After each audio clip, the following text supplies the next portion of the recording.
What did republic mean? Republic, a republic form of government means your God-given rights are protected at all costs. What are your God-given rights? Well, one of your God-given rights is that nobody has the right to force you into a contract. That means God gave you the right to travel. God gave you the right to drive, or whatever you want to call it. You can call it driving, you can call it teleporting, you can call it astral traveling. I got the right to do it. God said I could. It says you have the right to bear arms. You got the right to protect yourself. You got the right to travel this land, this planet, free of governmental documentation.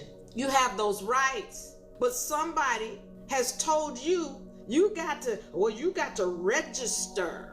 You've got to have this ID. Well, what has happened is you have given up your rights. When you sign a driver's license, when your mother signed the birth certificates, or when you keep pretending to be that dead fictitious character, you've given up your God-given rights. Well, when you stand in the republic, your God-given rights are protected at all costs. They're not repackaged and sold to you.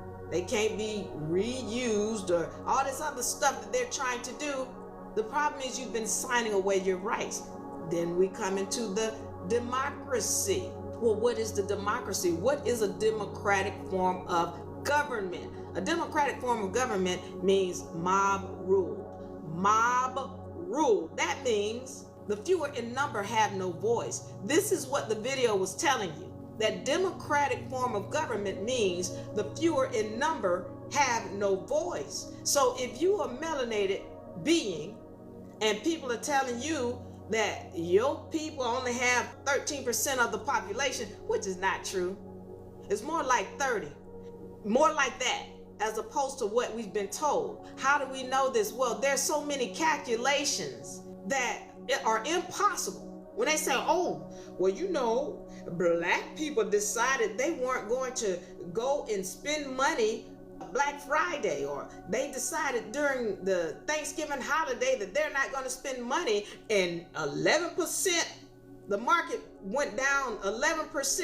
And then, listen, there's so many, then they telling you things like melanated people stop watching certain television show, or melanated people make up this many number of people watching this particular show. And it's like, it's mathematically impossible for 13% of the population to have that much of an effect on what's going on overall. If it's only 13%, and then we affecting 50% of the market, when we only do a half-butt job of doing we did a boycott. Melanated people did a boycott years ago.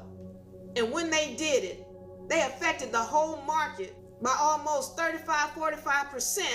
Just because of the boycott, and it was a half-done boycott. Everybody didn't participate. So how do you tell me, melanated people, yeah, we spend a lot of money, but at the same time, it's mathematically impossible for us to be only 13%. We half do the boycott, and then we have that great of an effect on the market? No, it's more of us than that. It's more of us than 13%. So I can go deeper into that. I'm not. I'm letting you know we're being lied to. Anyway, but if you are saying you're fewer in number in a democratic form of government, then you have no voice. And if you have no voice, then why would you continue to be in something that does not represent you? If you have no voice, it doesn't make sense. So I'm not saying to vote Democratic or Republic. What I am telling you is that a democratic form of government, it doesn't represent you in any kind of way, because if you're fewer in number, then that means you have no voice. That's what I was saying. Now, somebody's gonna say, well, then we're supposed to be voting Republican?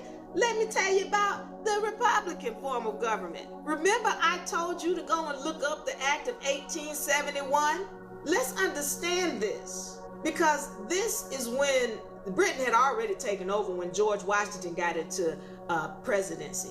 But I need y'all to know George Washington and everybody all the way up to Obama, they're related by blood. I'm gonna say this again. George Washington and everybody all the way up until Obama are related by blood. And so what I'm letting you know is the fact that Britain had been running this since George Washington. Why? Because George Washington is a direct descendant of the Queen of England. He was never supposed to be president in the first place because he wasn't qualified. Why? Because there's not supposed to be any kind of royal blood in the presidency of the United States. But Britain got in there with George Washington, and they've been running it all the way up into Obama. Okay, so let me continue so we're understanding. When the Act of 1871 came around, what Britain did was they incorporated an organization called the United States.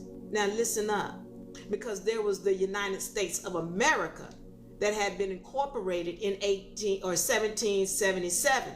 1777 is when the original United States of America was created. That would be considered the federal government. But in 1871, Britain incorporated another organization called the United States Corporation. And this organization stole the authority from the United States of America. So now everybody running around talking about the United States and the president, vote for the president. You're voting for a president of a corporation called the United States. He has nothing to do with America. But as long as you are over here acting as a citizen and voting for these people, you're feeding the beast. And it doesn't matter if you are doing Democratic or Republican parties, they're both paid by the same people. And none of these people are for you, whether you are melanated or Albion. Please, y'all pay attention, because I'm going to go deep. I'm going to tell you what the facts are, and then y'all can go and look this up.